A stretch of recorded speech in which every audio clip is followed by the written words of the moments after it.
What's up, Diablo 4 Rogue? So let's hop into it. This is going to be for Season 5, the brand new Barrage build with the new, unique, getting buffed Wind Force, allowing us to get way more damage and more barrages to kind of shoot out, with its special power being specifically getting that chance for barrage projectiles to cast twice at a very high roll. Then you have the hits of barrage have a 30 to 50% chance to deal double damage and knock down the enemies.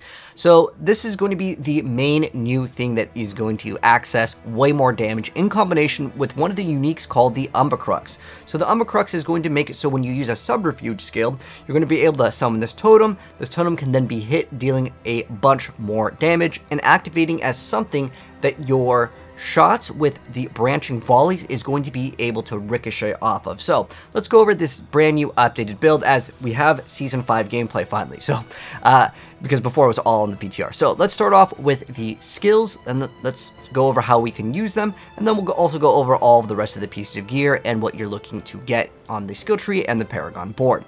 So for starters, this is going to be the variant where we actually have no caltrops, no combo points, and no imbue. Those are all other great options, but I wanted to make a build specifically that does the brand new Infernal Hordes mode that's super smooth. The one thing I didn't really like is playing caltrops and imbue, having to do combo points and build up these steps. I just want to shoot my DPS, and pretty much all builds though will be wanting to run Umbra-Crux because it's like the new thing in Season 5 that everyone wants to play with. So this is going to be in every single build, but other than that, you're just spamming on your attacks. There's also another newer thing that I felt like was really great for defenses.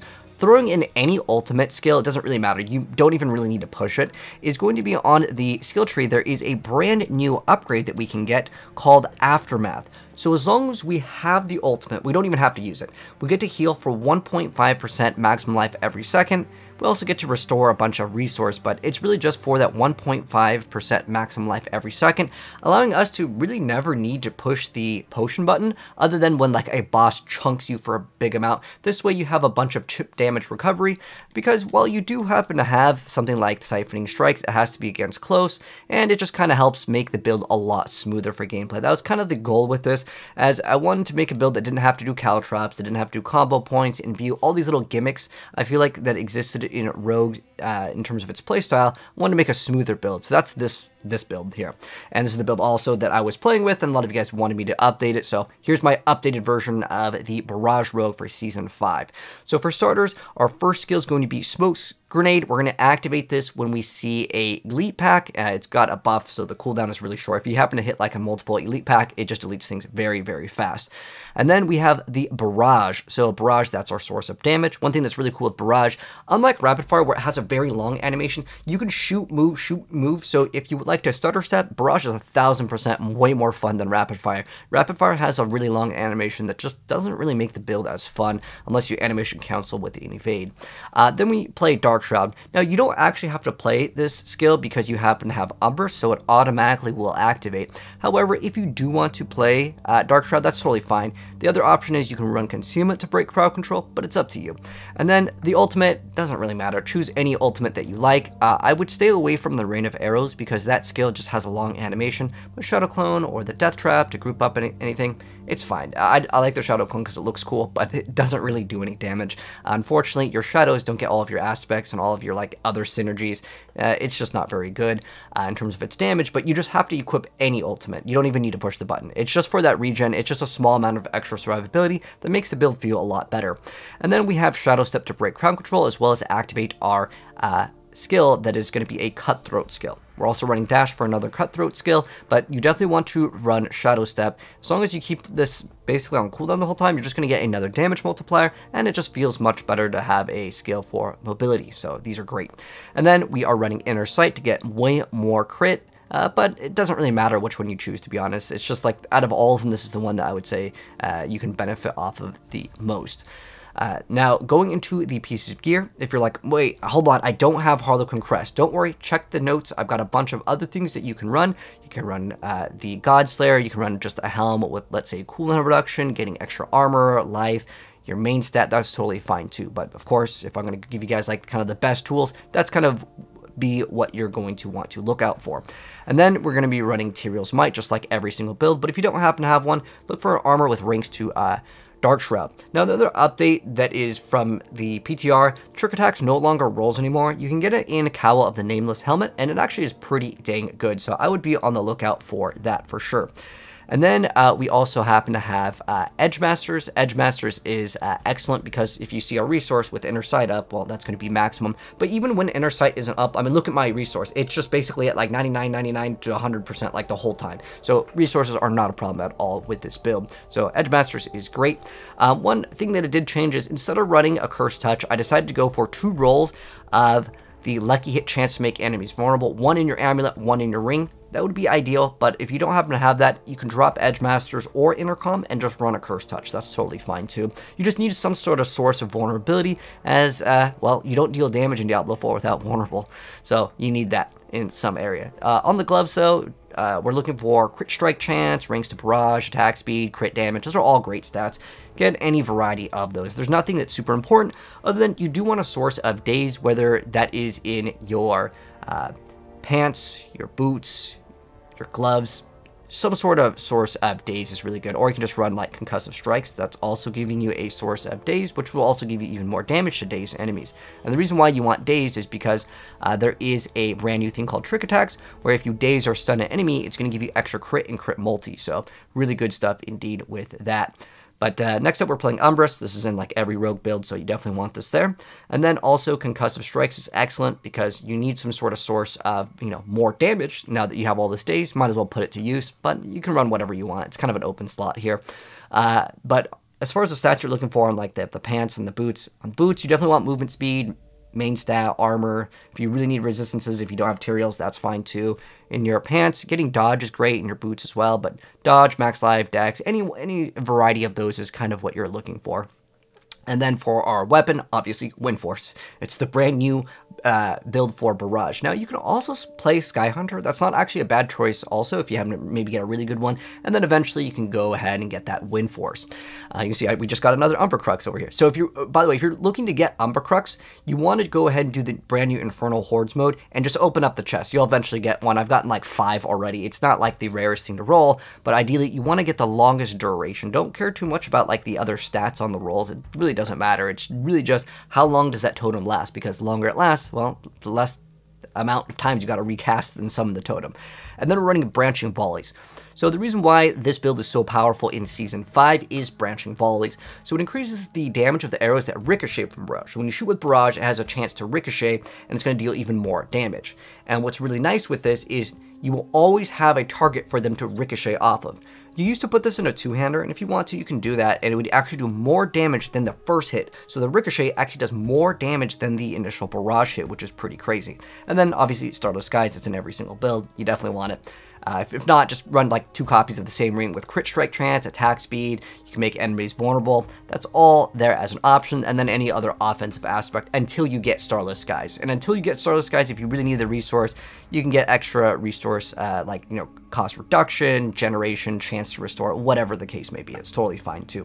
But what you want to try to roll in terms of a lot of the other stats that you're crafting on is getting things like the critical strike damage, as we are going to get a lot more multipliers via that. And then on top of that, the bonus that you want to try to get on your amulet is Exploit, Malice. Those are all great options. Since we don't play Imbue over here, I'm going to recommend getting crit strike damage. But if you do want to play Imbue, it's up to you. It doesn't really matter too much. I'd probably recommend Cold, and then you can also run Control. You can actually run Penitent Greaves as well. That's like another like flex option if you want to, as they actually buff that quite a bit. You get like pretty good amount of crit. You also get like a 25x multiplier. So if you want to run that, by all means, you can run Penitent Greaves. They're actually not bad at all this season. Or you can run even the Rakanos Wake. Those are another great pair of boots. The other option is to run the Flicker Step and then also take another thing on a legendary Paragon node, but I feel like this is getting really deep in terms of like other options, so I'm actually gonna make a separate build for that, as it does require a like greater affix 1 on the Flicker Step, and then you can run another thing that will give you even more damage, but you need a lot of cooldown reduction, and this is going to be good just for now. And then I'll make that other one as a separate build that does spam the ultimate, which is almost like another step, but there's a lot of really cool things that we can do with this one. So if you like this build, we're going to make another branching variant of this. It's going to be super smooth with Scoundrel's Leather, and it's going to automatically cast the traps, and it's going to be really smooth gameplay. Because again, I don't like running all these things where you have to activate this, activate this. I like smooth gameplay. So yeah, Starless Skies, Intercom, both great stuff. And then obviously Umbra-Crux, which we already went over. And then also High Velocity Aspect, which allows Barrage to now pierce through the enemy, and then also giving you extra attack speed. So you basically get accelerating for free. Now, if you want to, instead of Etchmasters or Intercom, you can actually run accelerating too. Those are all great. And then it's kind of like generic things over here. Now, it depends on if you happen to have Tyraels or not. If you have Tyraels, then you don't need to throw in diamonds. You actually can run skulls in everywhere, or if you need the armor, well, then just roll it in one of the categories. You can see in your pants, your chest piece, if you don't have Tyraels, or in the boots, you can run armor there and then throw in skulls if you just need it. Mix and match whatever you need, but you can definitely run skulls in here as well. Now, as far as the skill tree, let's go ahead and make this a little bit bigger so you guys can see the skill tree a little bit better.